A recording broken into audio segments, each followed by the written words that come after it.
तो आज हम लोग वेक्टर में पैकेज का एक दो डाउट कर लें। वेक्टर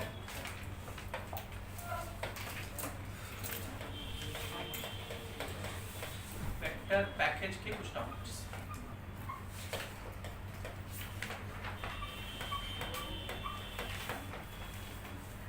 कौन कौन से बताइए?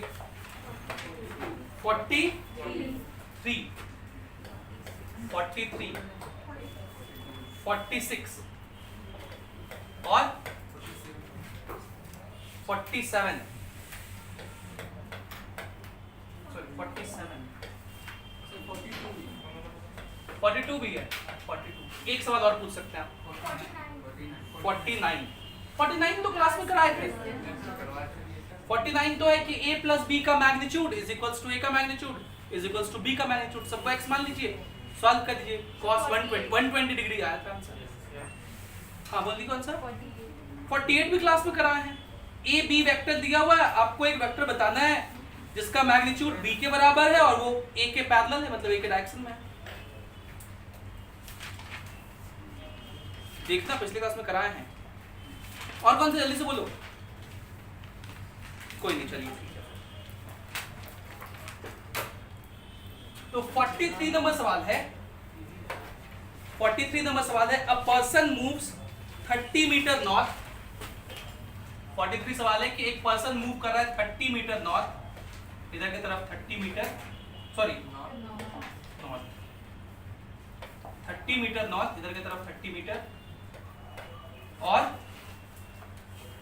देन 20 मीटर ईस्ट, इधर की तरफ 20 metre, and then 30√2 metre south west. South west किधर होता है वो हम लोग इधर देख लेते हैं। ये होता है ईस्ट, ये वेस्ट, ये नॉर्थ और ये साउथ वेस्ट। साउथ वेस्ट इसको कहते हैं। इधर की तरफ वो मूव कर रहा है कितना मीटर? 30√2 मीटर। और साउथ वेस्ट का मतलब ये एंगल 45 होगा। ये एंगल कितना होगा? तो इस आदमी का डिस्प्लेसमेंट बताना है। क्या बताना है? तो डिस्प्लेसमेंट लिखिए। डिस्प्लेसमेंट एक वेक्टर क्वांटिटी है। इसको क्या लिखेंगे? 30j cap. क्या लिखेंगे? 30j cap. इसको क्या लिखेंगे? 20i cap. और इसको क्या लिखेंगे? तो इस 30√2 के दो कंपोनेंट होंगे। इसका एक कंपोनेंट इधर होगा, दूसरा कंपोनेंट इधर होगा। ये वाला कंपोनेंट कितना लिखोगे? 30√2 cos 45, और cos 45 1/√2 होता है, और 30 का इधर कंपोनेंट 30√2 sin 45, ये भी 30 होता है। इसको क्या लिखेंगे? 30 माइनस आई में और 30 माइनस जे में, minus 30i cap minus 30j cap. तो कितना हो गया? 30j कैप कटा 20i cap minus 30i cap minus 10i cap. तो मैग्नीट्यूड वाइज ये डिस्प्लेसमेंट कितना होगा? 10 मीटर, और डायरेक्शन माइनस आई कैप। माइनस आई कैप का मतलब वेस्ट, इसी को बोलते हैं ना माइनस आई कैप वेस्ट। हो गया। ये 43 था। इसके बाद 46 था ना? 46 नंबर क्या है सवाल भाई? 46 है, resultant of two vectors of equal magnitude. मैं क्वेश्चन लिख देता हूं। Resultant of two vectors of equal magnitude,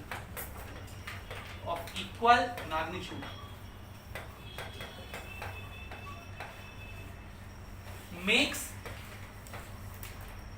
60 degree with one of the vector.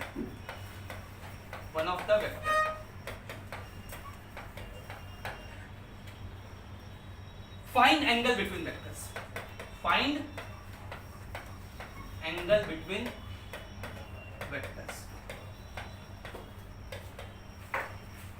तो यहां पे दो वेक्टर है और दोनों वेक्टर इक्वल मैग्नीट्यूड के हैं और इनके रिजल्टेंट की बात हो रही है।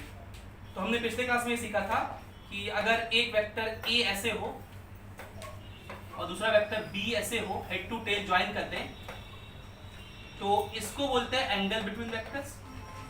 थीटा से लिखते हैं, यही हम लोग से पूछा गया है। ठीक है। और रिजल्टेंट क्या होता है? इनिशियल टेल से फाइनल हेड को मिलाने वाला वेक्टर, ये रिजल्टेंट होता है। बोलो। और रिजल्टेंट का किसी एक वेक्टर के साथ जो एंगल होता है उसको क्या बोलते हैं? फाई। क्या बोलते हैं? फाई। और एक फॉर्मूला हमने लिखा था कि tan फाई कितने के बराबर होता है? b sin theta bye a plus b। तो ये फाई दिया हुआ हम लोग को कि resultant makes 60 degree with one of the vectors. ये फाई दिया हुआ है 60 डिग्री, तो रख दीजिए यहाँ tan 60 is equals to b का मान आप a समझ लीजिए क्योंकि दोनों तो बराबर ही है, दोनों वेक्टर क्या इक्वल मैग्नीट्यूड है, तो b के बदले क्या लिख दीजिए? a sin theta bye a plus b के जगह a cos थीटा। तो tan 60 कितना होता है? √3। बोलो। a कॉमन लिए कट गया, ऊपर नीचे कट जाएगा ना, ऊपर बचेगा sin थीटा और नीचे बचेगा 1 प्लस cos थीटा।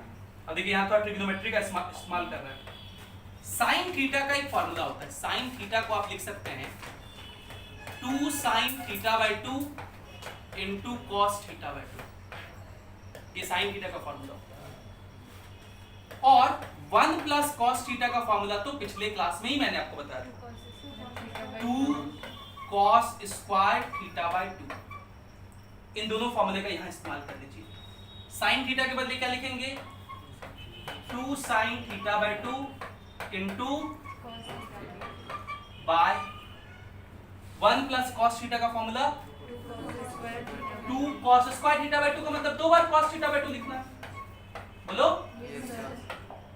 तो ये cos थीटा बाय 2, ये cos थीटा बाय 2 कटा, ये 2 से 2 कटा, sin बाय cos क्या हो गया?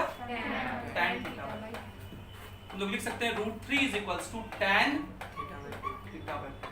और √3 को क्या लिख सकते हैं? tan 60 degree. तो tan 60 is equals to tan theta by 2, दोनों साइड से tan कट गया तो theta by 2 is equals to 60 degree, therefore theta is equals to 30 degree. नहीं मानेंगे 2 इधर आया 120 डिग्री। कितना आंसर हो गया? रुकिएगा, इस सवाल को तो मैंने आपको मैथमेटिकली सॉल्व करके दिखाया है। कैसे सॉल्व करके दिखाया है? लेकिन इसमें एक पॉइंट ऐसा है जिससे इस सवाल को हम लोग आसानी से भी सॉल्व कर सकते हैं, तो इस बात को जरा समझिएगा। इसका सेकंड मेथड इस सवाल का सेकंड मेथड। आपको याद है मैंने एक रूल सीखा था, उसको बोलते हैं पैरेललोग्राम रूल, उसका इस्तेमाल कर रहे हैं। पैरेललोग्राम रूल से भी वेक्टर्स को ऐड कर सकते हैं कि नहीं ऐड कर सकते हैं? कैसे ज्वाइन करना होता है इनको? Tail to tail. कैसे ज्वाइन करना होता है? टेल टू टेल ज्वाइन करना होता है। जरा करते हैं टेल टू टेल। एक वेक्टर ऐसा लीजिए, ये वेक्टर ए हो गया और ये वेक्टर बी हो गया। ये देखिए टेल टू टेल ज्वाइन हो गए। और फिर क्या सीखे थे हम लोग? टेल टू टेल ज्वाइन करके क्या करते हैं? इसके पैरेलल ऐसे लाइन खींचते हैं और इसके पैरेलल ऐसे लाइन खींच के क्या बनाते हैं? पैरेललोग्राम बनाते हैं। क्या बनाते हैं? अगर दो इक्वल वेक्टर्स हैं, इसका भी मैग्नीट्यूड ए है, इसका भी मैग्नीट्यूड, इसको बोलते हैं वेक्टर्स ऑफ इक्वल मैग्नीट्यूड।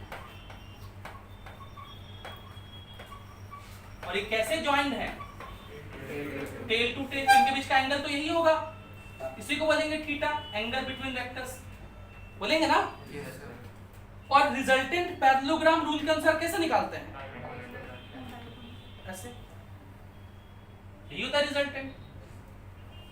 और रिजल्टेंट का किसी एक वेक्टर के साथ एंगल तो ये वाला एंगल को कहेंगे फाई, जो कि यहां कितना दिया हुआ है? 60 डिग्री। अगर ये दोनों इक्वल वेक्टर्स हैं, कैसे हैं? तो ये दोनों ट्रायंगल कॉन्ग्रुएंट हो जाएगा। देखिए ये लेंथ जितना ये लेंथ भी उतना ही, ये लेंथ जितना ये लेंथ भी उतना ही, और ये साइड कॉमन, तो कॉन्ग्रुएंट हो गया। मतलब ये एंगल और ये एंगल क्या होगा? इक्वल ही होगा। तो ये भी 60 डिग्री, तो थीटा कितना हो जाएगा? इजी पीजी ज़प्पन इजी, है ना। तो आगे से हम लोग याद रखेंगे कि जो रिजल्टेंट होता है टू इक्वल मैग्नीट्यूड वाले वेक्टर का, वो उन दोनों वेक्टर के एंगल का एंगल बाइसेक्टर कहलाता है। क्या कहलाता है? Angle bisector. इस एंगल के बाइसेक्टर पहले ही लाइन ये ना कहलाएगा एंगल बाइसेक्टर। तो क्या याद रखेंगे हम लोग? नोट करके पॉइंट लिख रहे हैं, नोट करके पॉइंट लिख रहे हैं हम लोग।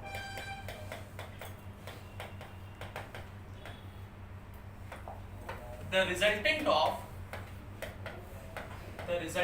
of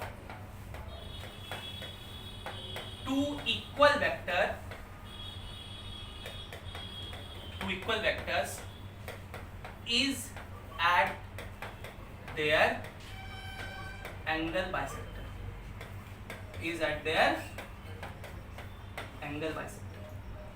तो बताइए हम लोग कुछ बातें अभी इक्वल वेक्टर्स का हम याद भी रख लें। अगर मान लीजिए एक वेक्टर लिखें हम ऐसे a और दूसरा वेक्टर लिखें ये a 60 डिग्री पर। कितने डिग्री पर? 60 डिग्री। ये दो वेक्टर हैं 60 डिग्री पर। ये भी f है, ये भी f है। इसका रिजल्टेंट कहाँ होगा? इसके एंगल बाइसेक्टर पे, यहाँ। ठीक है, ये वाला एंगल कितना होगा? 30 डिग्री होगा। और इसका वैल्यू कितना होगा? इस रिजल्टेंट का वैल्यू कितना होगा? तो लिखिए formula. Resultant is equals to क्या होगा? Under root a square plus b square plus 2ab cos 60 लिखेंगे क्योंकि एंगल बिटवीन वेक्टर तो 60 डिग्री है। ये रिजल्टेंट इसके लिए लिखना है हम लोग, डिराइव कर रहे हैं फॉर्मूला। अंडर रूट a के जगह लिखोगे f और b के जगह भी f। ये हो गया 2f स्क्वायर cos 60 1/2 होता है। 1/2 कट गया, ये मतलब ये 2 कट गया। f square plus f square plus f square कितना होगा? उसका रूट 3 है। आगे से ये याद रखेंगे हम लोग कि अगर दो वेक्टर हैं और दोनों के बीच का एंगल 60 डिग्री है इक्वल वेक्टर का, तो रिजल्टेंट कितना होता है? √3 है। कितना होता है? कहाँ यूज पड़ेगा? तो मैं आपको एग्जांपल बताता हूँ, इसका यूज पड़ेगा ग्रेविटेशन नामक चैप्टर में। हम लोग कहेंगे देखो एक ट्रायंगल है और यहाँ पे एक मास रखा हुआ है, ये मास दूसरा यहाँ रखा हुआ है। ये इक्विलैटरल ट्रायंगल है। कौन सा ट्रायंगल है? और एक मास यहाँ रखा हुआ है। तो आपको पता होगा कि ग्रेविटेशन का नियम कहता है, न्यूटन्स लॉ ऑफ ग्रेविटेशन, कि every object of universe attracts each other. तो आपको नहीं लगता है कि ये वाला जो मास होगा वो इस वाले मास पर इधर फोर्स लगा रहा होगा? और उस फोर्स का फॉर्मूला होता है Gm1m2/r²। उसी तरह ये वाला भी इस पे लगा रहा होगा ऐसे। बोलो, दोनों फोर्स सेम ही होगा क्योंकि Gm1m2/a², यहाँ भी Gm1m2/a²। तो अगर इस फोर्स को हम लोग F कह रहे हैं, ये फोर्स भी कितना होगा? दोनों टेल टू टेल जॉइंट है, बीच का एंगल कितना? तो इन दोनों का रिजल्टेंट कितना इस पर फोर्स लग रहा होगा? कितना रिजल्टेंट लग रहा होगा? √3। ऐसे बीच में इसके एंगल बाइसेक्टर पे, मतलब ये ऑब्जेक्ट नीचे आने का टेंडेंसी रखेगा। कितने फोर्स से? √3। समझ गए? तो ये एक पहला एग्जांपल हो गया इस नोट पॉइंट का। इस तरह दूसरा एग्जांपल इस नोट पॉइंट का हम लोग लिख सकते हैं। इस तरह दूसरा एग्जांपल लिख सकते हैं, अगर दो फोर्स 90 डिग्री पे, ये F और ये F, दोनों के बीच का एंगल कितना है? 90 डिग्री। तो रिजल्टेंट किधर होगा? इनके बीच में, ऐसे होगा ना जी? ये रिजल्टेंट होगा कितने एंगल पे? 45 डिग्री पे। एक वेक्टर के साथ 45 डिग्री एंगल होगा। और ये रिजल्टेंट कितना होगा? इस फॉर्मूले में रखिए, f square plus f square plus 2f square cos 90। cos 90 तो 0 होता है, ये खत्म हो गया। f square plus f square 2f square, उसका रूट कितना होगा? √2 है। ठीक है। इसी तरह अगर दो इक्वल फोर्स है, 120 डिग्री पे, कितने पे? ऐसे। जो सवाल अभी पूछा गया था आपसे, तो वेक्टर अगर 120 डिग्री पे है तो रिजल्टेंट इनके एंगल बाइसेक्टर पे होगा। इक्वल है तो ऐसे होगा। कितने एंगल पे? 65 होगा, 60 डिग्री। और एक रिजल्टेंट कितना होगा? रिजल्टेंट बताइए कितना होगा?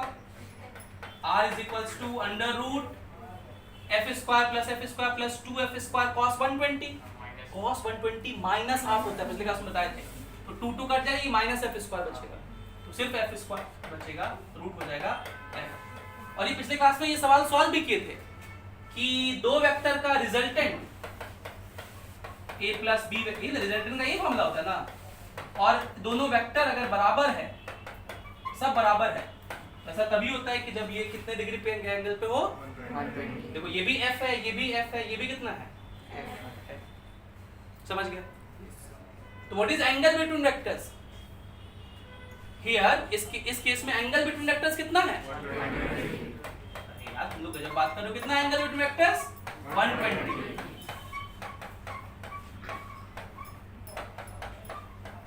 और रिजल्टेंट का एक वेक्टर के साथ एंगल कितना है, 60।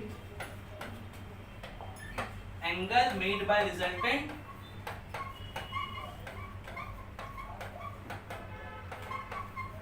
with one of the vector,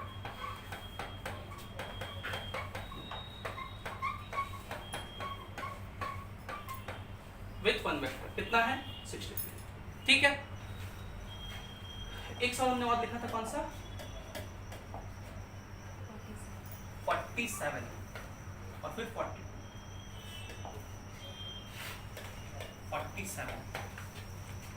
47 number सवाल है, दो वेक्टर दिए हुए हैं आपको, वेक्टर ए दिया हुआ है 3i cap plus 2j cap plus 4k cap, और वेक्टर बी दिया हुआ है 4i cap plus 2j cap plus k cap. आपसे पूछा है फाइंड मैग्नीट्यूड, आपको मैग्नीट्यूड बताना है and direction cosine, and direction cosine बताना है किसका, of A and B, A and B, दोनों का अलग अलग मैग्नीट्यूड बता दीजिए, अलग अलग डायरेक्शन बता दीजिए, बस हो गया। इसका मैग्नीट्यूड कितना होगा, तो ए मैग्नीट्यूड निकाले जाता ही होगा आप लोग को, अंडर रूट आई वाला कोएफिशिएंट का स्क्वायर 9 प्लस 16 प्लस 4, ये हम पहले लिख दिए, 4 का स्क्वायर 16, 2 का स्क्वायर। इस तरह बी का मैग्नीट्यूड निकाल दीजिए, निकाल लेंगे ना। और डायरेक्शन कोसाइन, इसका डायरेक्शन कोसाइन कैसे निकालेंगे, जैसे ए का निकालना है तो cos अल्फा इज इक्वल्स टू 3 बाय इसका मैग्नीट्यूड, जो भी निकाल के आएगा, ये L हो गया। m क्या होता है, cos बीटा 2 बाय a का मैग्नीट्यूड। याद रखिएगा डायरेक्शन कोसाइन मतलब बस इतना ही, 3 बाय मैग्नीट्यूड लिख दीजिए, वही डायरेक्शन कोसाइन हो गया। Angle with vector, angle with axis बोलेगा तब आप cos को इधर भेजेंगे, तब अल्फा बचाएंगे, cos इनवर्स इतना, ठीक है, इतना याद रखिएगा। डायरेक्शन कोसाइन का मतलब cos अल्फा का वैल्यू, और एंगल का मतलब अल्फा का वैल्यू। डायरेक्शन कोसाइन का मतलब cos अल्फा का वैल्यू, और एंगल का मतलब निकाल देंगे इस तरह से। ये तो बहुत इजी पीजी सवाल था। सर 3i वेक्टर दिया हुआ है, क्या वो जो क्वेश्चन लिखे थे उसमें 3i वेक्टर दिया हुआ, क्या नहीं, वो वेक्टर और कैप ऐसे ही लिखा जाता है, आई वेक्टर लिखे, this is same as I cap, ठीक है। बुक्स में अलग अलग तरह से प्रिंट होते हैं, डिपेंड करता है कि जो प्रिंट करने वाला है वो कितना सक्षम है प्रिंट करने में, इक्वेशंस टाइप करने में, वो उसके लिए है। एक सवाल आपने और पूछा तो 42, 42 नंबर सवाल है, find angle of vector A is equals to 2i cap plus 3j cap with y axis। कौन से एक्सिस के साथ, बताइए, तो ना आसान सा सवाल आप तो पूछ रहे हैं। y एक्सिस के साथ जो एंगल होता है उसको क्या बोलते हैं, बीटा। तो बीटा पूछा जा रहा है आपसे, क्या फॉर्मूला लिखेंगे, cos beta is equals to y वाला वैल्यू 3 बाय इसका मैग्नीट्यूड, मैग्नीट्यूड क्या लिखेंगे, अंडर रूट 4 प्लस 9 13, तो बीटा हो गया cos इनवर्स 3 बाय रूट 13। अब अगर आंसर इस फॉर्म में हो तो बल्ले बल्ले, नहीं तो cos बीटा पता है तो हम सब बीटा निकाल सकते हैं। ऐसे ट्रायंगल बना लीजिए, ये हो गया बीटा, ये होता है बेस बाय हाइपोटेन्यूज, बेस हो गया हम लोग का 3, हाइपोटेन्यूज हो गया रूट 13, ये हो गया 2, पाइथागोरस थ्योरम से निकाल लिए। और tan बीटा क्या लिखेंगे 2/3। तो अगर बीटा पूछे tan के फॉर्म में तो tan इनवर्स 2/3 लिख सकते। साइन के फॉर्म में पूछे तो साइन बीटा यहाँ से निकाल दीजिए, साइन इनवर्स के फॉर्म में निकाल सकते। तो ये सारे सवाल थे आपके डाउट्स। पैकेज कुछ जल्दी से लिख लीजिए।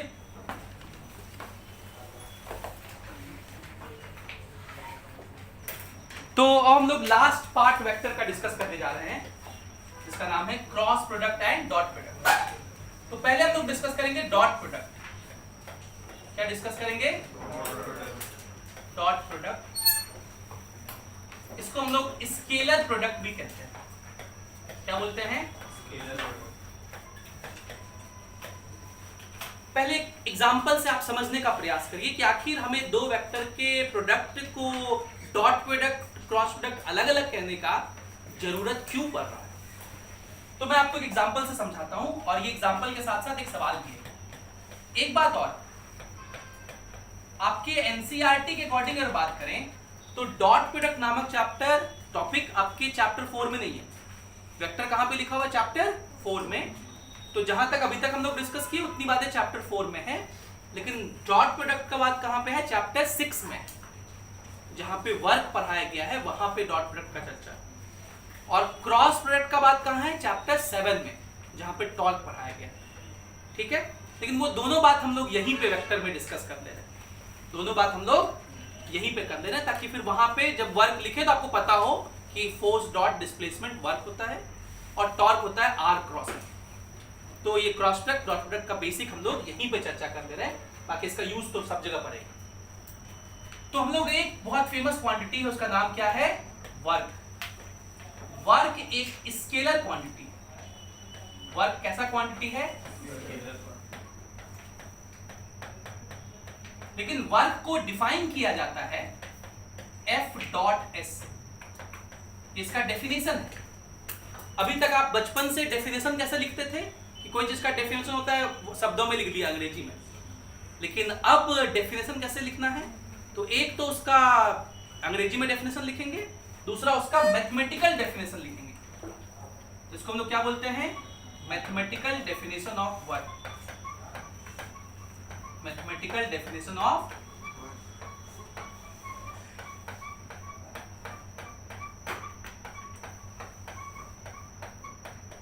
Mathematical definition of work. तो यहां पे देखिए क्या है, F क्या है? फोर्स। F क्या है? जो कि कैसा क्वांटिटी है? Vector quantity. देखिए मैंने इसके ऊपर एरो दिखाया है। S क्या है? डिस्प्लेसमेंट। ये भी कैसा क्वांटिटी है? वेक्टर क्वांटिटी है। लेकिन इन दो वेक्टर के प्रोडक्ट से जो रिजल्ट आ रहा है वर्क, वो कैसा क्वांटिटी है? तो वैसा मल्टीप्लिकेशन दो वेक्टर का जिसका रिजल्ट क्या है? स्केलर क्वांटिटी आए, उस प्रोडक्ट को क्या बोलते हैं? स्केलर प्रोडक्ट कहते हैं। और ऐसे केस में दोनों वेक्टर के बीच में डॉट का सिंबल लगाते हैं, इसलिए इसको क्या बोलते हैं? कैसे करते हैं सर डॉट प्रोडक्ट? तो मान लीजिए एक पॉइंट A है और यहां से ये पार्टिकल डिस्प्लेस होके यहां B पे आ गया, तो इसको हम लोग कहेंगे इनिशियल। इसका कुछ कोऑर्डिनेट होगा, मान लीजिए 2, 4, -3। इसका क्या है? कोऑर्डिनेट। और फाइनली यहां आ गया तो इसका कोऑर्डिनेट मान लीजिए 4, 5, 6। तो ये इनिशियल पोजीशन का कोऑर्डिनेट है और वो कभी कभी इस कोऑर्डिनेट को पोजीशन वेक्टर के फॉर्म में लिखा रहेगा। किसके फॉर्म में लिखा रहेगा? तो कहेगा कि initial position vector R initial, इसको क्या बोलेंगे? Initial position vector. और पोजीशन वेक्टर कैसे निकालते हैं? तो जो भी कोऑर्डिनेट है उसमें i cap, j cap, k cap लिख दीजिए। पोजीशन वेक्टर लिखेंगे 2i cap plus 4j cap -3। तो अगर कोऑर्डिनेट दिया रहेगा तो पोजीशन वेक्टर लिख सकते हो। x वाला में खाली i लगा देना है, y वाला में j लगा देना है, k वाला में z वाला में k लगा देना है। ठीक है। और पोजीशन वेक्टर दिया हुआ है तो कोऑर्डिनेट भी लिख सकते हैं। बोलो, बताओ फाइनल पोजीशन वेक्टर क्या लिखोगे? ये फाइनल पॉइंट है। 4i कैप 5j कैप, ठीक है। इनिशियल पोजीशन से फाइनल पोजीशन को जो वेक्टर मिलाता है उसी को डिस्प्लेसमेंट कहते हैं। उसी क्या बोलते हैं? इसको बोलते हैं डिस्प्लेसमेंट वेक्टर। और ये कैसे निकालते हैं? तो final position minus initial position. तो जरा माइनस करिए, 4i माइनस 2i कितना लिखोगे? 5j minus 4j plus j plus 6k minus 3k plus 9k। ये हो गया डिस्प्लेसमेंट वेक्टर। ये क्या हो गया? और मान लिया जाए कि फोर्स का वैल्यू कुछ ऐसे है, 2i cap minus 3j cap minus 10k या प्लस 10k। इतना न्यूटन फोर्स है और ये डिस्प्लेसमेंट इतना मीटर है। डिस्प्लेसमेंट इतना, तो बताइए वर्क कितना? वर्क लिखेंगे F डॉट S, तो F लिखिए 2i cap minus 3j cap plus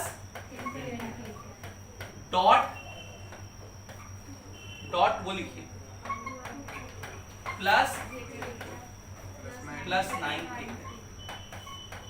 इसको सॉल्व कर रहे हैं।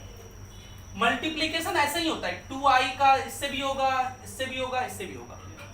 लेकिन डॉट प्रोडक्ट का एक नियम है, अगर दो वेक्टर हैं डॉट प्रोडक्ट में a डॉट b, तो इनका फॉर्मूला होता है a b cos थीटा। डॉट प्रोडक्ट क्या फॉर्मूला होता है? a dot b is equals to. अब देखिए जरा, i कैप ये वेक्टर है, बोलो, और j कैप ये वेक्टर है। दोनों के बीच में एंगल कितना है? तो अगर मैं i डॉट j पूछूं तो इनके बीच का एंगल तो 90 है। cos 90 कितना होता है? इसलिए i डॉट j क्या होता है? 90 डिग्री, सॉरी 0 होता है। i डॉट j क्या होता है? 0 होता है। इसी तरह i डॉट k भी क्या होगा? इसी तरह j डॉट k भी क्या होगा? तो याद रखना, फिजिक्स का एक बहुत इंपॉर्टेंट लाइन हम बोलने जा रहे हैं। जब भी कहे कि दो चीज परपेंडिकुलर है, जब भी कहे कि दो चीज और अगर वो वेक्टर्स हैं, तो उन दोनों वेक्टर का डॉट प्रोडक्ट क्या होता है? 0। तो ये पॉइंट हम लोग को याद रखना है, बहुत इंपॉर्टेंट। क्या? द डॉट प्रोडक्ट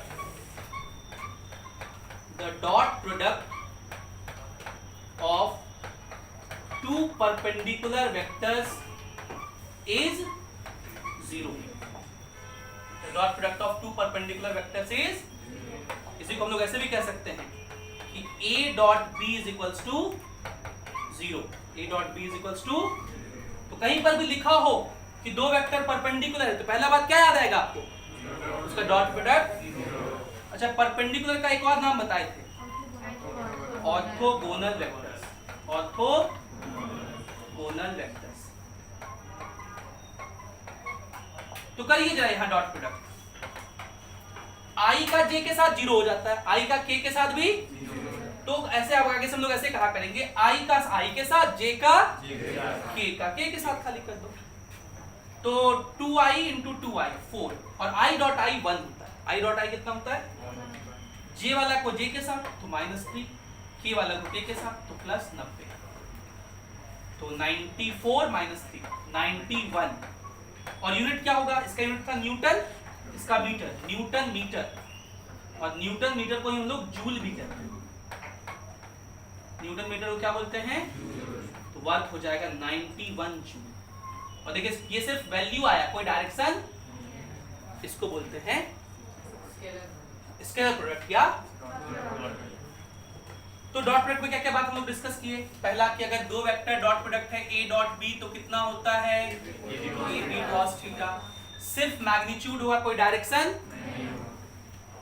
वर्क कैसा क्वांटिटी है? स्केलर क्वांटिटी है, जो कि f डॉट s से आता है। फिर करके दिखाया कि फोर्स दिया हुआ है और इनिशियल पोजीशन से फाइनल पोजीशन पे जा रहा है, तो डिस्प्लेसमेंट कैसे निकालते हैं, डॉट प्रोडक्ट कैसे करते हैं, i वाला को i के साथ, j वाला को j के साथ, k वाला को। और ये तीसरा पॉइंट लिखे कि अगर दो वेक्टर परपेंडिकुलर है तो उनके डॉट प्रोडक्ट्स जीरो। इस बात में थोड़ा सा हम लोग अभ्यास करें, इस पे एक दो सवाल करके आप और समझेंगे अच्छे से। कभी कभी आपसे दो वेक्टर के बीच एंगल पूछेगा, कभी कभी आपसे क्या पूछेगा, एंगल बिटवीन दो वेक्टर्स। जैसे दिया रहेगा, मान लीजिए ये वेक्टर ए है 2i cap minus 3j cap plus k cap, and vector B है 3i cap plus 4j cap plus 5k cap, और आपसे पूछेगा find angle between vector A and vector B. आपको इन दोनों के बीच क्या निकालना है, तो एंगल में जब भी पूछे तो आपको डॉट प्रोडक्ट का ही याद आना चाहिए। किसका याद आना चाहिए, डॉट प्रोडक्ट थोड़ा आसान होता है, क्रॉस प्रोडक्ट में थोड़ा मेहनत ज्यादा होता है। एंगल बिटवीन वेक्टर्स पूछ रहा है तो आपको डॉट प्रोडक्ट याद आना चाहिए। हम लोग जानते हैं ए डॉट बी क्या होता है, ए मतलब ए का मैग्नीट्यूड इंटू बी का मैग्नीट्यूड इंटू कॉस थीटा। तो जरा ए का मैग्नीट्यूड निकाल लीजिए, कितना होगा, अंडर रूट और 2 का स्क्वायर 4 प्लस 9 प्लस 1, तो रूट 14 हो गया। और b का मैग्नीट्यूड कितना हो जाएगा, अंडर रूट 9 प्लस 16 प्लस 25, तो 50 मतलब 5 रूट 2, 50 मतलब। अब जरा इस फॉर्मूले में रख दीजिए a dot b, a dot b मतलब दोनों का डॉट प्रोडक्ट, और डॉट प्रोडक्ट कैसे करते हैं, i को i के साथ तो 2 3 जा 6, j को j के साथ तो -12, k को k के साथ तो प्लस ab, ab मतलब a इंटू b, 14 इंटू ये, तो ये लिखेंगे 5, क्या कुछ 1 था तो 5 लिख दिए, और रूट 14 इंटू रूट 2 रूट 28 और कॉस थीटा। समझ रहे हैं सब लोग, तो 6 5 11 माइनस 12 माइनस 1 बाय स्क्वायर भेज दीजिए 5, तो 28 को लिख सकते हैं 4 इंटू 7, 4 का रूट 2 बाहर आ जाएगा, ये 10 रूट 7 हो जाएगा, is equals to cos theta. तो थीटा क्या लिखेंगे, cos inverse minus 1 bye,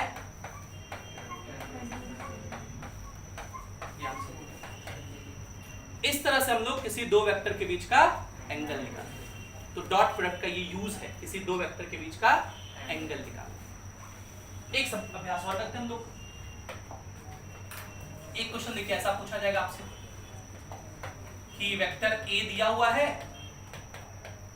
2i cap plus 3j cap minus k cap, और वेक्टर बी दिया हुआ है 4i cap plus x j cap plus 4k cap, ऐसा। और कहेगा कि find x, find so that the vectors are perpendicular, so that the vectors are perpendicular, ताकि vectors क्या हो, परपेंडिकुलर हो, ऐसा कहेगा आपसे। तो आप जानते हैं कि अगर दो वेक्टर परपेंडिकुलर है तो परपेंडिकुलर वेक्टर्स का डॉट प्रोडक्ट क्या होता है, जीरो। पहला बात हमेशा यही याद आना चाहिए, फिजिक्स में कुछ की वर्ड्स हैं और उन की वर्ड्स का मैथमेटिकल मीनिंग है, वो आपको ध्यान रखने चाहिए। जब भी कहे कि दो चीज परपेंडिकुलर है तो पहला चीज आपके दिमाग में क्या स्ट्राइक करना चाहिए, उनका डॉट प्रोडक्ट जीरो, उनका डॉट प्रोडक्ट, तो a डॉट b जीरो होगा। a डॉट b करिए, कैसे करें डॉट प्रोडक्ट, i वाला को i के साथ तो 4 दूनी 8, j वाला को j के साथ तो 3x,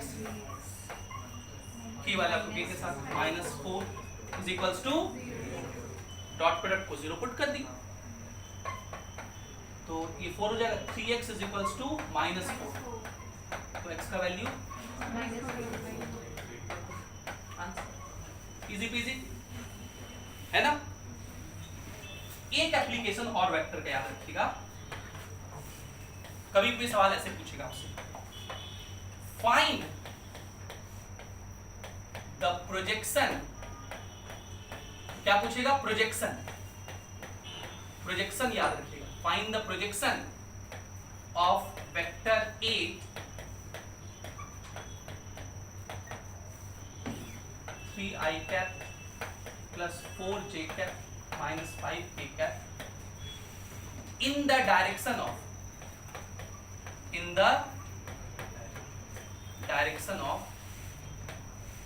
वेक्टर b जो कि है 3i cap plus 4j cap. इसको ऐसे भी पूछ सकता है या कभी कभी प्रोजेक्शन के बदले कंपोनेंट भी लिख सकता है। क्या लिख सकता है? कंपोनेंट भी लिख सकता है कि इस वेक्टर का इसके तरफ कंपोनेंट बताइए। ठीक है, तो इसका फॉर्मूला होता है, ध्यान रखिएगा। इसका क्या होता है? फॉर्मूला कंपोनेंट ऑफ, कंपोनेंट कहे या प्रोजेक्शन, कंपोनेंट कहे या प्रोजेक्शन एक ही बात है। Component of vector A in the direction of vector B, in the direction of, इसका फॉर्मूला होता है। किसका कंपोनेंट लिखना है? ए का, तो लिखिए ए वेक्टर डॉट किसके डायरेक्शन में लिखना है? तो बी का डायरेक्शन कौन बताएगा? बी का डायरेक्शन कौन बताएगा? B cap. कौन बताएगा? तो फॉर्मूला होता है A vector dot B cap, A vector dot B cap. और बी कैप कैसे निकालते हैं? बी का यूनिट वेक्टर कैसे निकालते हैं? B vector divided by B का, तो ये फॉर्मूला लगा लेना। अब करिए, ए डॉट बी करने तो आता है आप लोग को, ए डॉट बी करो। ये रहा बी, ये रहा ए, ए डॉट बी करो। कैसे करें डॉट प्रोडक्ट? आई वाला को तो 3 3 जा, जे वाला को 16 और के वाला को के के साथ। तो यहाँ -5 के है, यहाँ के 0 है, कुछ नहीं तो 0 तो वो 0। ठीक है, बाय बी वेक्टर का मैग्नीट्यूड, ये है बी वेक्टर, इसका मैग्नीट्यूड होगा √9 + 16 कितना हो जाएगा? 25/5 तो कितना आंसर आ जाएगा? समझ गए? जिसका प्रोजेक्शन निकालना है वो वेक्टर लिखिए, डॉट जिसके डायरेक्शन में निकालना है उसका यूनिट वेक्टर। एक बार रिकैप करने जल्दी से। Dot product, dot product F dot S work होता है। ठीक है, वर्क क्या होता है? F dot S. इसका एग्जांपल बताए। ए डॉट बी का formula A B cos theta. कैसे करते हैं? आई वाला को आई के साथ, जे वाला को जे के साथ, के वाला को के के साथ। परपेंडिकुलर वेक्टर्स का डॉट प्रोडक्ट 0 होता है। फिर हमने बताया कि डॉट प्रोडक्ट का पहला यूज है क्या निकालने के लिए? एंगल निकालने के लिए, एंगल बिटवीन दो वेक्टर निकालने के लिए। तो आप इस फॉर्मूले का इस्तेमाल कर सकते हैं, A dot B is equals to A B cos theta. फिर दूसरा पूछा जाता है कि अगर दो वेक्टर परपेंडिकुलर है तो कोई एक्स वगैरह पूछ लिया जाएगा। तो ये दूसरा प्रॉपर्टी हम लोग याद रखते हैं कि अगर दो वेक्टर परपेंडिकुलर है तो इनका डॉट प्रोडक्ट 0। और तीसरा पूछा जाता है किसी एक वेक्टर का प्रोजेक्शन दूसरे के डायरेक्शन में। एक आखिरी पॉइंट डॉट प्रोडक्ट के बारे में, एक आखिरी पॉइंट, इसको बोलते हैं कॉची-श्वार्ट्ज इनइक्वालिटी। Cauchy-Schwarz inequality.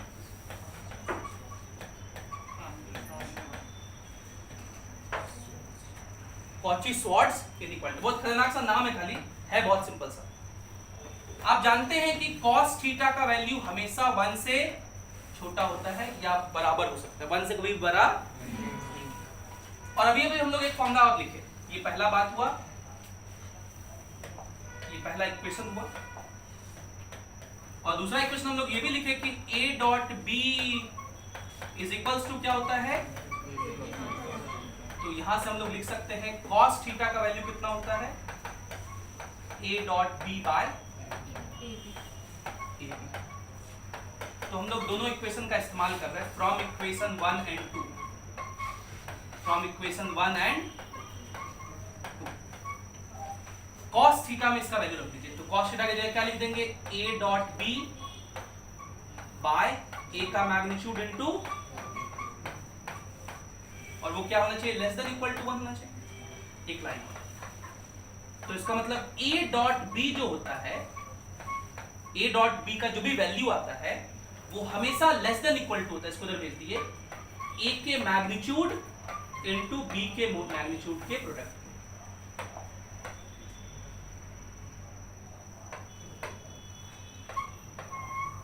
ए डॉट बी का मैग्नीट्यूड जो होता है वो हमेशा छोटा होता है ए के मैग्नीट्यूड इनटू बी के मैग्नीट्यूड के प्रोडक्ट के।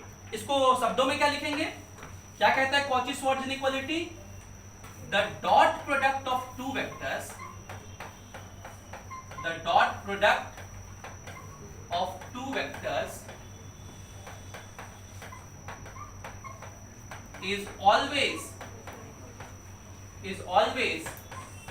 less than, is always or equal to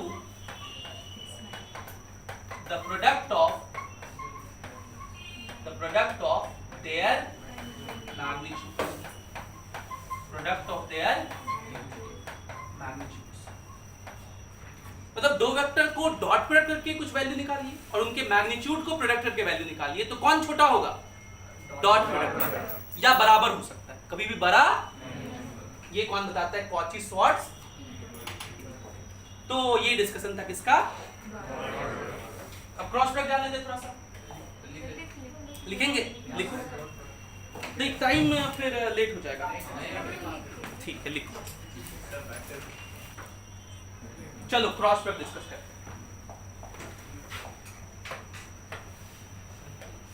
cross product,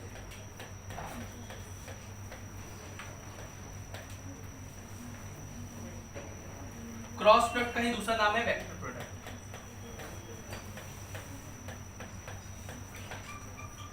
cross product का ही दूसरा नाम क्या है? Vector product. तो इसके बारे में लिखते हैं हम लोग, तो फॉर्मूला सही लिखते हैं। एग्जाम्पल एक बता कराएंगे आप लोग को। अगर A क्रॉस B लिखा हुआ हो, क्रॉस प्रोडक्ट को बहुत ध्यान समझिए एकदम शांत दिमाग से। अगर A क्रॉस B लिखा हुआ हो तो इसका फॉर्मूला होता है AB sin थीटा। तो मैग्नीट्यूड मिलता है और एक डायरेक्शन भी मिलता है n क्या, एक क्या मिलता है? डायरेक्शन भी n क्या। मतलब अब आपके पास मैग्नीट्यूड भी मिल रहा है और डायरेक्शन भी मिल रहा है, मैग्नीट्यूड भी मिल रहा है और डायरेक्शन कैसे निकलता है? According to right hand rule. कैसे निकलता है? Right hand rule.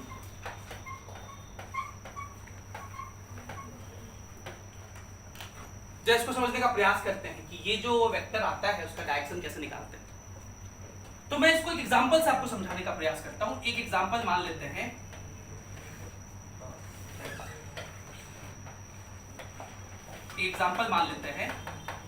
हम लोग पढ़ेंगे आगे मैग्नेटिक्स में कि जो फोर्स होता है वो होता है Q into V cross B. क्या होता है? अभी नीट 2021 में भी ये सवाल पूछ दिया गया था। अभी टटके जो एग्जाम हुआ नीट 2021, इसमें भी यही सवाल वेक्टर का क्रॉस प्रोडक्ट से पूछ दिया था।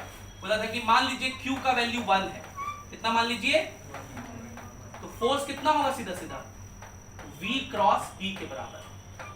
बाकी V दिया हुआ था, B दिया हुआ था, F दिया हुआ था, B में कुछ टर्म्स थे, आपको बताना था उसका वैल्यू, हम लोग करेंगे भी वो सवाल।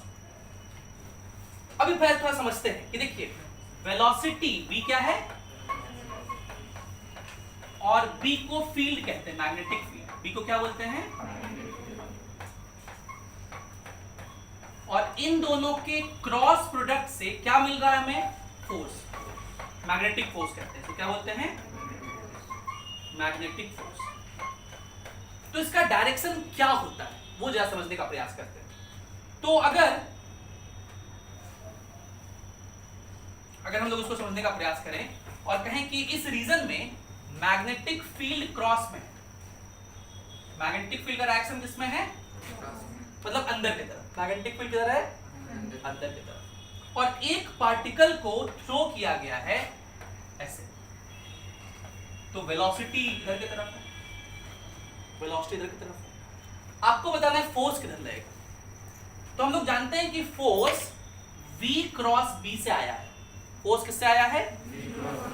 तो फोर्स का डायरेक्शन किसके अकॉर्डिंग निकलेगा? राइट हैंड रूल के अकॉर्डिंग। तो पहले अपना सब लोग राइट हैंड ऐसे कर लीजिए, जैसा मेरा हाथ है, जैसा बिल्कुल मेरा हाथ है।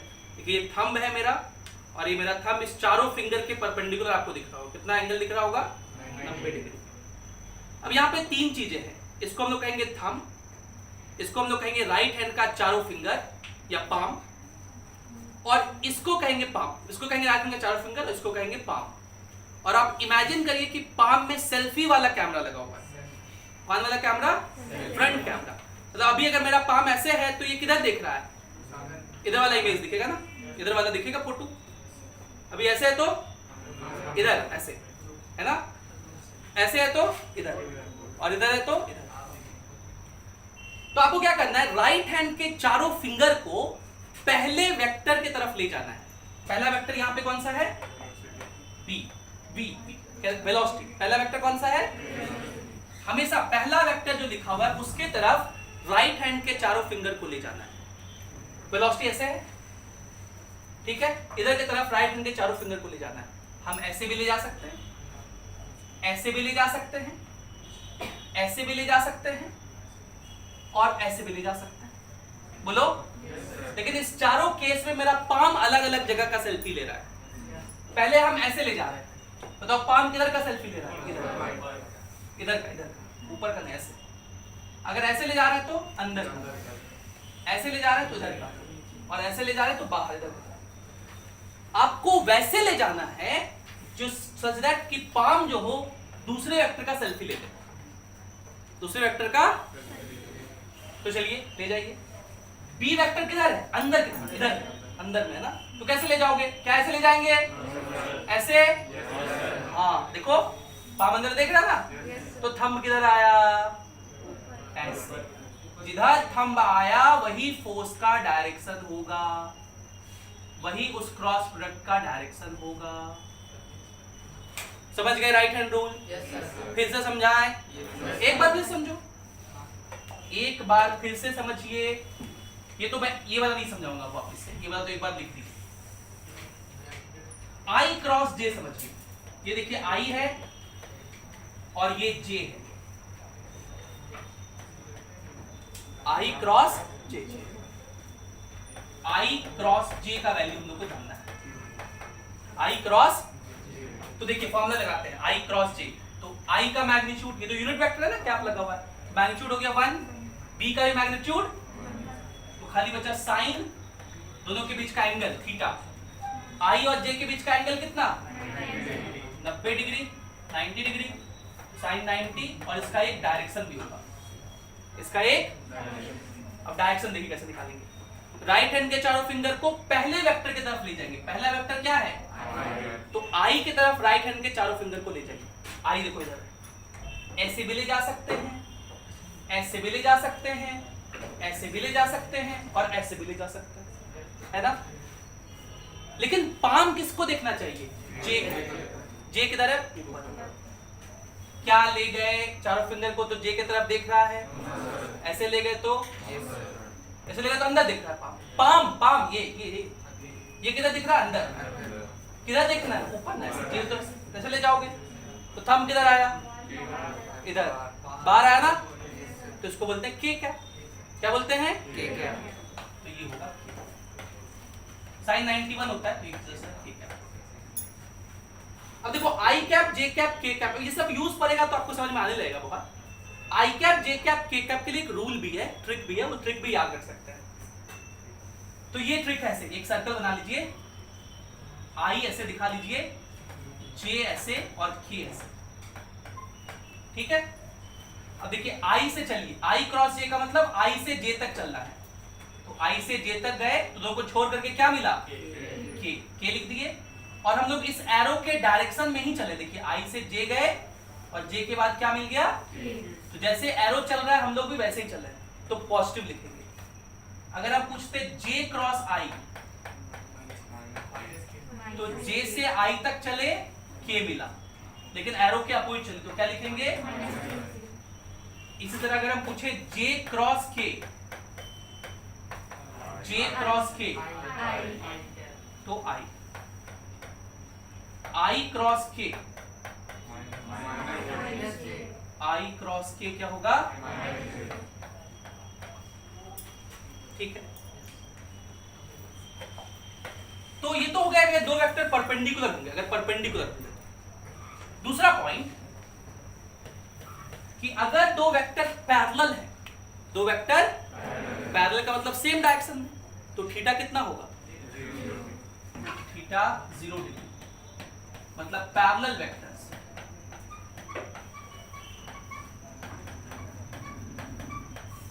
और अगर थीटा 180 डिग्री हुआ तो क्या सिखाए थे, क्या बोलते हैं? Anti parallel vector, opposite vectors. Anti parallel sine 0 का भी वैल्यू 0 होता है और साइन 180 का भी वैल्यू 0 होता है, तो इनका क्रॉस प्रोडक्ट 0 होगा। इनका क्रॉस प्रोडक्ट क्या होगा? तो पैरेलल वेक्टर्स का क्रॉस प्रोडक्ट 0 होता है और परपेंडिकुलर वेक्टर्स का डॉट प्रोडक्ट 0। ठीक है, तो ये हो गए A क्रॉस B। अच्छा, तो यहां पे I वाला J के साथ 0 नहीं होता है, वहां I डॉट J 0 था, यहां पे I J cross J K होता है। अगर मैं I क्रॉस I पूछूं तो I क्रॉस I तो सेम ही डायरेक्शन में है, दोनों के बीच में एंगल 0 हो गया, तो क्या हो जाएगा? 0। इस तरह J क्रॉस J, इसी तरह K क्रॉस K 0। तो यहां पर I वाला को I के साथ नहीं करेंगे क्योंकि तो 0 हो जाएगा। I वाला को J और J वाला को I और K के साथ करेंगे और K वाला को I और J के साथ। ठीक है, तो इसको हम लोग एग्जांपल समझते हैं। एक बहुत फेमस एग्जांपल, इसका नाम है टॉर्क। बहुत फेमस एग्जांपल, क्या नाम है? टॉर्क। टॉर्क को ऐसे टाउ से लिखते हैं, टी ऐसे खींच दो, ये टाउ होता है। एक बार एक इंजीनियर बाबू ने चिट्ठी लिखी, ठीक है, किसको? अपने ताऊ जी को। ठीक है, क्या लिखा उस चिट्ठी में?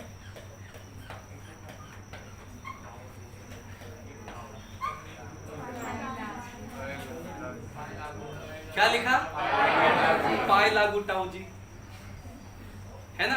अब उसके ताऊ जी चाय पी पी के परेशान है कि लिखा क्या है भाई, ऐसा लैंग्वेज तो उसने कभी सीखा ही नहीं था। है, आप लोग के साथ ऐसा ना हो, तो ये वही टाउ जी है। ठीक है, ये टाउ है। तो टाउ एक वेक्टर क्वांटिटी, टॉर्क क्या है? और इसका फॉर्मूला होता है R cross F। R cross F, हम ये मिटा देते हैं तो पता नहीं चला, आप लोग लिखते वक्त ये भी लिख लिए और बाद में आगे पूछेंगे कुछ बच्चे, अरे क्या लिखे थे, इसका मीनिंग नहीं समझ में आया, है ना। बच्चे लोग कितने नालायक होते हैं, नो देम। थोड़ा सा टॉर्क के बारे में समझते हैं। देखिए, अगर किसी फोर्स से किसी बॉडी को आप चलाना चाहें तो आप धक्का देंगे, चलेगा। लेकिन अगर कोई बॉडी फिक्स्ड हो किसी एक्सिस के अबाउट, जैसे पंखा है, पंखा फिक्स कर दे या यहां में खिरनी लगा दे, पंखा ब्लेड्स लगा दे इस तरह से, तो अब ये इस एक्सिस के अबाउट फिक्स्ड है। आप इधर से धक्का दोगे तो ये चलेगा नहीं, लेकिन मैं ऐसे धक्का दूं तो वो क्या हो जाएगा? घूम जाएगा। तो फोर्स का वह टेंडेंसी, वह इफेक्ट जो किसी बॉडी को घुमा सकता है, रोटेट करवा सकता है, कितना रोटेट करवा सकता है, उसी के लिए मेजरमेंट क्या है? टॉर्क। तो इसको हम लोग बोलते हैं rotational effect of torque, sorry rotational effect of force. हम लोग रोटेशन में इसके बारे में डिटेल में चर्चा करेंगे, अभी बस क्रॉस प्रोडक्ट के एग्जाम्पल के तहत इसको पढ़ रहे हैं हम लोग। तो हम लोग ये समझते हैं, जैसे मान लीजिए कोई एक बॉडी है, ये एक बॉडी है और ये बॉडी इस एक्सिस के अबाउट घूम सकता है। इस एक्सिस के अबाउट क्या कर सकता है? घूम सकता है। तो इस पॉइंट O को हम लोग कहेंगे एक्सिस ऑफ रोटेशन। क्या कहेंगे? O को कहेंगे एक्सिस ऑफ रोटेशन। और इस बॉडी को रोटेट कराने के लिए हम लोग कहीं फोर्स लगाएंगे, ऐसे इस पॉइंट पर हमने फोर्स लगाया, कुछ let suppose 2i cap minus 3j cap plus 4k cap. कितना फोर्स लगाया, इतना न्यूटन का। जहां पर फोर्स लगाया इस पॉइंट को कहते हैं हम लोग point of application of force. क्या कहते हैं इसको? Point of application of force.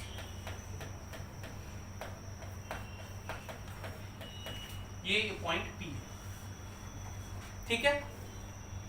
अब इन दोनों पॉइंट के कोऑर्डिनेट आपको क्वेश्चन में हो सकता है दिए हो, जैसे मान लीजिए इसका कोऑर्डिनेट दिया हुआ है 2, 1, -3 और इसका कोऑर्डिनेट दिया हुआ है 4, 0, 2।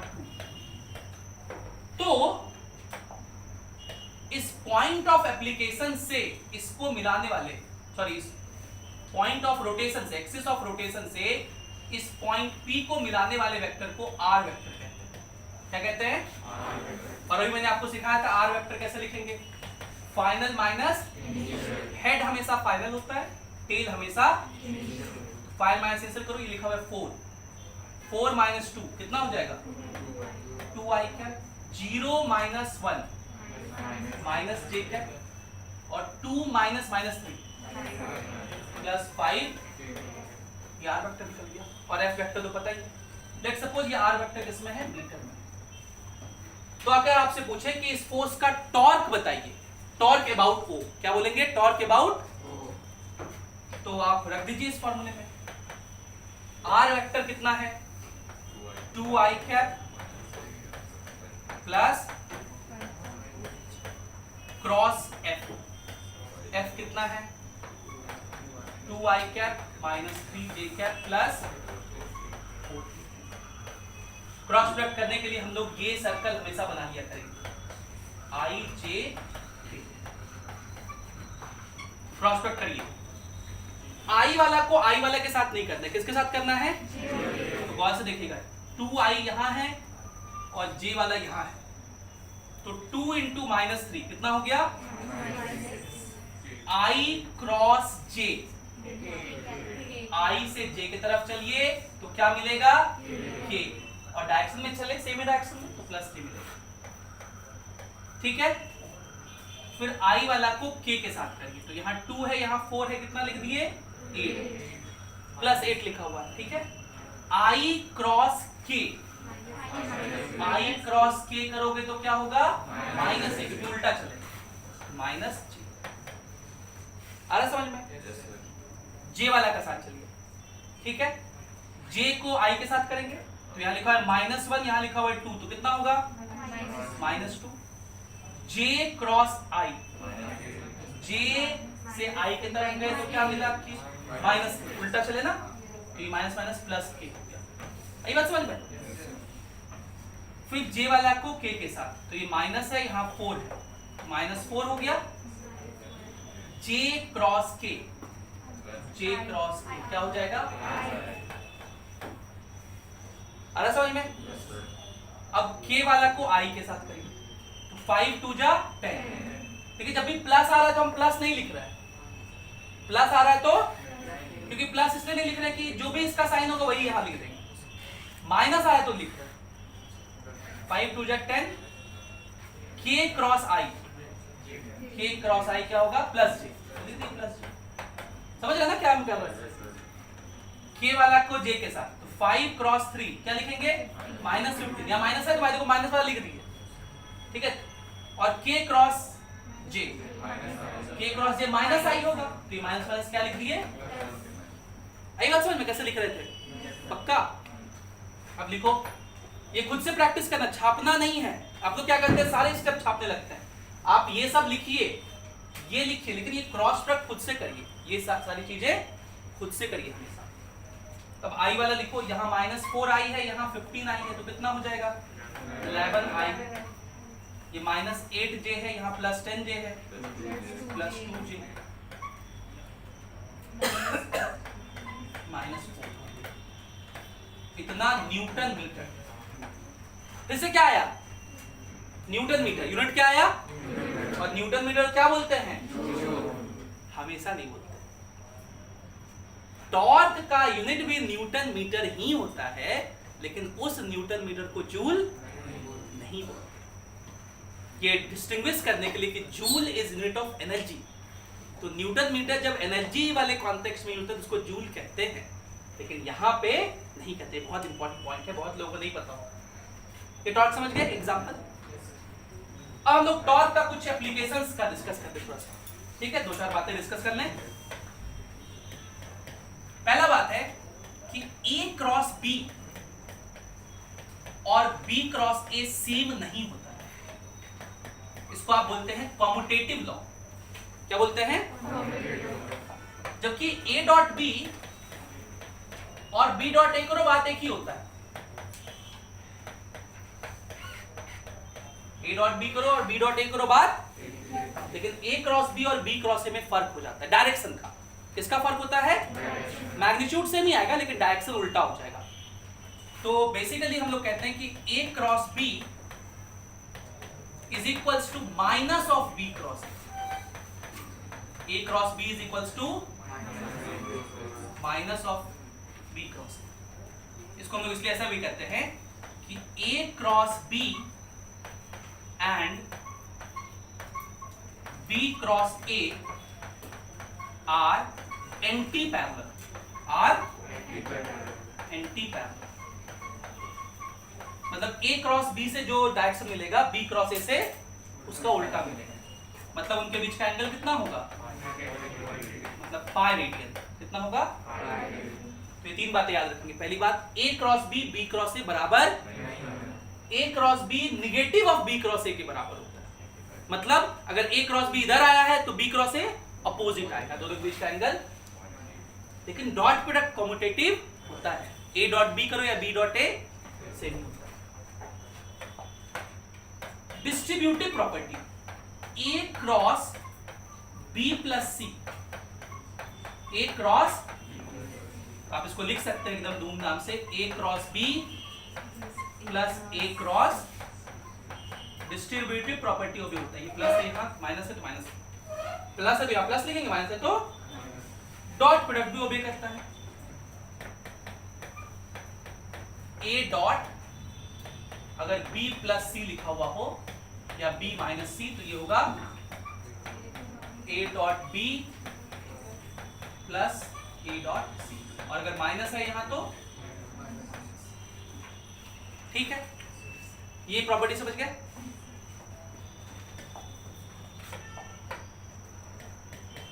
जरा गौर से देखिएगा, एक बात, एक लाइन लिखने जा रहे हैं। हमने I क्रॉस J किया था और I क्रॉस J का रिजल्ट क्या आया था? I तो इधर होता है, एक पेन दो, 2 पेन दो। J तो इधर होता है और K किधर होता है? इधर, इधर बाहर में। ठीक है, मैं ये कहूं कि I और J के क्रॉस प्रोडक्ट से एक ऐसा वेक्टर मिलता है जो I के भी परपेंडिकुलर है और J के भी परपेंडिकुलर है और गरिमा सो रही है। बट I क्रॉस J के क्रॉस प्रोडक्ट से कैसा वेक्टर मिलता है? ऐसा वेक्टर जो कि I के भी परपेंडिकुलर है और इस बात को लिखेंगे तो आप लोग डरने लगिएगा। देखते हैं, डरना मत खाली। हम ऐसा कह रहे हैं कि A cross B is equals to C vector होता है। This vector is perpendicular to both A and B। तो कभी कभी आपको डायरेक्ट नहीं कहेगा कि क्रॉस प्रोडक्ट करके, कहेगा कि एक वेक्टर निकालिए जो इन दोनों के परपेंडिकुलर हो, तो क्रॉस प्रोडक्ट कर देना, तो वैसा ही वेक्टर आएगा। अब ध्यान सुनना, this vector C is perpendicular to A। मतलब मैं ऐसा लिख सकता हूं, लिख सकता हूं C dot A is equals to 0। दो वेक्टर परपेंडिकुलर है तो उनका डॉट प्रोडक्ट क्या होगा? This vector C is perpendicular to B, तो मैं ऐसा भी लिख सकता हूं C dot B is equals to, है ना? तो कभी कभी क्वेश्चन ऐसा लिखा रहेगा कि if C dot A is equals to 0 and C dot B is equals to 0, then find C। Then find, तो सी क्या है, ए क्रॉस बी है। फिर से समझाओ, सुनो फिर से, अरे कुछ लोग फिर समझाओ। सी डॉट ए 0 है मतलब सी क्या है, ए के परपेंडिकुलर है। सी डॉट बी 0 है मतलब सी बी के भी परपेंडिकुलर है। मतलब सी एक ऐसा वेक्टर है जो ए और बी दोनों के, और ऐसा वेक्टर तो क्रॉस प्रोडक्ट से ही मिल सकता है। तो ए और बी का क्रॉस प्रोडक्ट सी के बराबर। ठीक है, तो ऐसा क्वेश्चन कोई पूछा सकता है, दो तरह से पूछा सकता है। आपको कहेगा कि ए और बी दो वेक्टर है, find the vector which is perpendicular to both. तो आप इनका क्रॉस प्रोडक्ट कर दीजिएगा, आ जाएगा। या कभी ऐसा पूछेगा कि सी एक वेक्टर है जो कि ए के भी परपेंडिकुलर है और तो सी वेक्टर बताइए, तो क्रॉस प्रोडक्ट निकाल दीजिए। तो एक बात ये खूब पूछा जाता है। एक दो पॉइंट छोटा सा लिखना और तो क्रॉस प्रोडक्ट खत्म हो जाएगा। अगर कोई पैरेललोग्राम दिया हुआ, अगर कोई पैरेललोग्राम दिया हुआ हो, ये मान लीजिए एक पैरेललोग्राम है और इसके दो एडजेसेंट साइड्स, इसके दो एडजेसेंट साइड्स दिए हुए, ये एक एडजेसेंट साइड है, एडजेसेंट मतलब अगल बगल वाला। तो ये जो पहला साइड है इसको हम लोग कह रहे हैं ए वेक्टर, और ये दूसरा क्या है, तो इस पैरेललोग्राम का एरिया पता है कितना होता है, एरिया ऑफ पैरेललोग्राम होता है ए क्रॉस बी। कर लीजिए पहले, ए क्रॉस बी, क्रॉस प्रोडक्ट करेगा तो एक वेक्टर आएगा ना, उस वेक्टर का मैग्नीट्यूड ले लेना। क्या ले लेना, उतना ही स्क्वायर यूनिट्स इस पैरेललोग्राम का एरिया, उतना ही स्क्वायर यूनिट इस पैरेललोग्राम का। Very important. एक बात और, अगर कोई ट्रायंगल है, अगर कोई ट्रायंगल है और इस ट्रायंगल के दो साइड्स आपको पता है, ये पहला साइड है, ये दूसरा एडजेसेंट साइड है, ये दो वेक्टर आपको पता है, इसको कह रहे हैं वेक्टर ए, इसको कह रहे हैं वेक्टर। तो इस ट्रायंगल का भी एरिया आपको पता होता है, एरिया ऑफ ट्रायंगल, और वो होता है हाफ ए क्रॉस बी। तब ए क्रॉस बी लिखो, उसका मैग्नीट्यूड निकालो, उसका क्या कर दो, आधा। तो ट्रायंगल का भी एरिया मिल जाएगा। एक बात और, बहुत बात हो गई नहीं, एक बात समझो, अगर कोई पैरेललोग्राम दिया हुआ है, अगर कोई, और इसके दो डायगोनल दिए हो, इसके दो डायगोनल्स दिए हो, देखिए ये एक डायगोनल है, ये दूसरा डायगोनल है, ठीक है, ये नहीं मिट रहा, ये गलती से आ गया भाई। ये वाला डायगोनल को D1 वेक्टर कह रहे हैं, ये वाला डायगोनल को, तो ये जो D1 वेक्टर है ये basically A vector plus B vector होता है, जहां पे A है ये वाला साइड और B है, और ये जो D2 वेक्टर होता है वो A vector minus B vector होता है। तो अगर A और B वेक्टर पैरेललोग्राम के दो साइड है तो उसका, इसको बोलते हैं मेन डायगोनल या मेजर डायगोनल। मेजर डायगोनल दोनों को ऐड करके आता है, और इसको बोलते हैं माइनर डायगोनल, वो दोनों को। और इस पैरेललोग्राम का एरिया A और B के फॉर्म में तुम लोग जानते ही हैं, डायगोनल के फॉर्म में भी लिख सकते हैं, और वो होता है area of parallelogram is equals to half D1 cross D2 का मैग्नीट्यूड। ठीक, हम खाली ऐसा फॉर्मूला इसलिए बता दे रहे हैं कि क्वेश्चन आपसे कहीं भी से कोई भी से पूछा सकता है। सब में करना क्रॉस प्रोडक्ट ही है, सब में करना, लेकिन पता तो रहे कि ये चीज पूछा जा सकता है। तो पैरेललोग्राम का एरिया अगर साइड दिया हो तो क्रॉस प्रोडक्ट का मैग्नीट्यूड, ट्रायंगल के area half of cross product का मैग्नीट्यूड, और अगर डायगोनल दिया हो तो भी फिर हाफ लगता है, देखते हैं, ठीक है, साइड में खाली हाफ नहीं लगता। एक आखिरी पॉइंट, एक आखिरी पॉइंट पक्का, आखिरी पॉइंट का मतलब कि अगर क्या डॉट प्रोडक्ट और क्रॉस प्रोडक्ट मिला करके पूछा जा सकता है, बिल्कुल पूछा जा सकता है। इसको हम लोग बोलते हैं स्केलर ट्रिपल प्रोडक्ट। क्या बोलते हैं,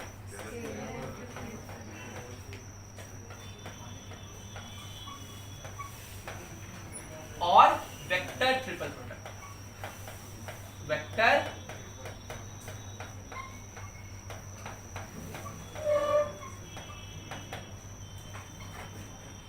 को थोड़ा थोड़ा जान लीजिए, बहुत आसान चीज है। स्केलर ट्रिपल प्रोडक्ट क्या होता है? अगर आप ए वेक्टर का डॉट प्रोडक्ट करें बी क्रॉस सी के साथ, बी क्रॉस मतलब ब्रैकेट अभी लगाया है, तो पहले आप क्या करेंगे, बी क्रॉस सी से एक वेक्टर निकाल लेंगे और उसका ए के साथ, तो आंसर में फाइनली स्केलर नंबर मिलेगा कि वेक्टर, इसलिए इसको बोलते हैं स्केलर ट्रिपल प्रोडक्ट, क्योंकि वेक्टर का डॉट प्रोडक्ट, तो स्केलर आंसर आएगा। और अगर ऐसा करें ए क्रॉस बी क्रॉस सी करें, तो इसमें पहले क्या करोगे, बी क्रॉस सी कर दोगे और फिर ए के साथ क्रॉस प्रोडक्ट करोगे, तो क्या मिलेगा, वेक्टर ट्रिपल प्रोडक्ट। क्या बोलते हैं? इसको ऐसा लिखा भी जा सकता है, इसको ऐसा भी लिखा जाता है ए बी सी, और ऐसे बिग ब्रैकेट के अंदर ए बी सी एक साथ लिखा हो मतलब ए डॉट बी क्रॉस सी। और इसका ना एक बहुत इंपॉर्टेंट यूज है, इसका एक बहुत इंपॉर्टेंट क्या यूज है, कभी कभी आपसे कहेगा कि देखिए ये एक प्लेन है, ये एक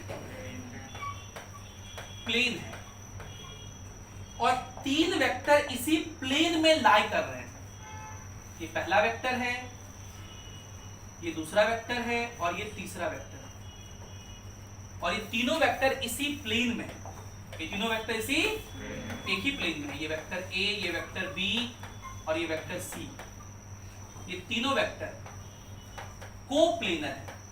कैसे वेक्टर हैं? कोप्लेनर है। ऑल लाइंग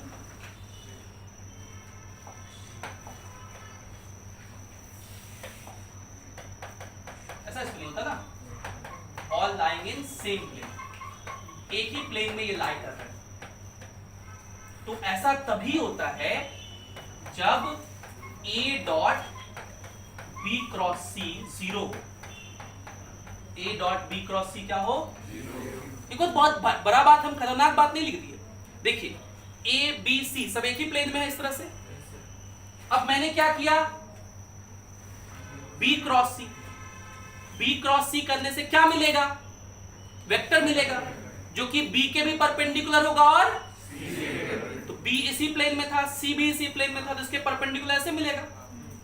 तो बी क्रॉस सी से मान लो डी वेक्टर मिला जो कि इधर की तरफ प्लेन के, और ए कहां है, इसी प्लेन में है, ए कहां है, तो ये ए और ये डी क्या है, तो इनका डॉट प्रोडक्ट क्या होगा, समझ में आया तो अच्छी बात, नहीं तो याद रखिए अगर तीन वेक्टर कोप्लेनर हो तो इनका स्केलर ट्रिपल प्रोडक्ट क्या होता है, समझ गए?